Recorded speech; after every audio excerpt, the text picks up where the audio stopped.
L'œil du 20h maintenant sur la coulisse, ce qu'on ne voit jamais. Ce rassemblement d'élus est une formidable opportunité pour les grandes entreprises qui vivent notamment de contrats publics. Et voici comment se déroule une opération séduction, l'œil du 20h, avec Astrid Mesmorian, Damien Brunon et Mathias Second. Au Salon des maires, on fait affaire. Pour équiper leur commune, les élus ont le choix. Balayeuses, patinoires, gyrophares, cloches, toilettes sèches ou bien pierre tombale. Et même après le salon, les affaires continuent. Tu vas à la soirée là? Ce soir, l'œil du 20h vous immerge dans les eaux troubles du lobbying. Au Salon des maires, on a trouvé ce carton d'invitation adressé à un édile. Tiens, c'est une soirée privée. Mais qui invite? C'est Veolia. Distribution d'eau, gestion des déchets, Veolia, c'est... Veolia Water Technologies, le partenaire de confiance des collectivités et des industriels.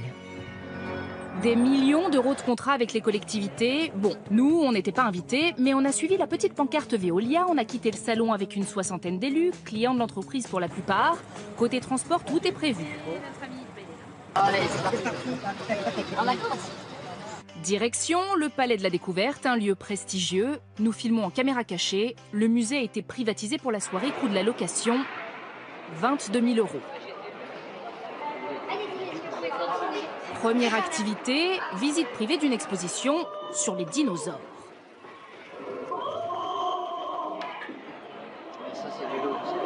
Puis, détour par le planétarium. Après la visite, place au cocktail.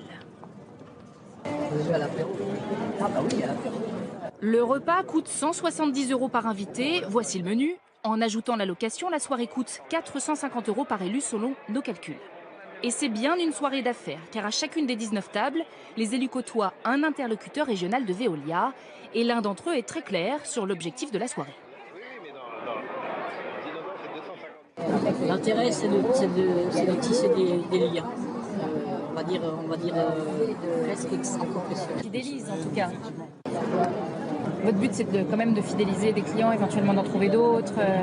Oui, tout à fait. C'est de déjà voir comment ça se présente, qui sera le prochain, comment, voilà. Oui. Qui monte, qui descend, voir qui tire les ficelles. Si possible, d'un petit peu d'influencer quand même les élus positivement en votre faveur. Les élus sont-ils conscients qu'ils n'ont peut-être pas été invités pour rien? De toute façon, tout ce qui est salon, que ce soit salon des maires, salon de l'auto, c'est fait pour ça. C'est des sociétés qui invitent entre guillemets leurs clients. Alors là, c'est un petit peu particulier, c'est de l'argent public.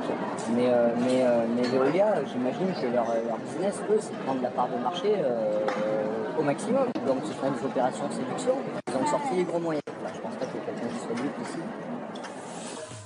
Les élus ont-ils le droit d'accepter ce genre d'invitation? On a regardé les textes, pas d'interdiction ferme dans la charte de l'élu, mais certaines communes vont plus loin avec des chartes de déontologie comme celle de Châlons-en-Champagne. La rubrique impartialité stipule que l'élu refuse toute rétribution ou avantage émanant d'une personne physique ou morale en relation financière avec la ville de Châlons-en-Champagne.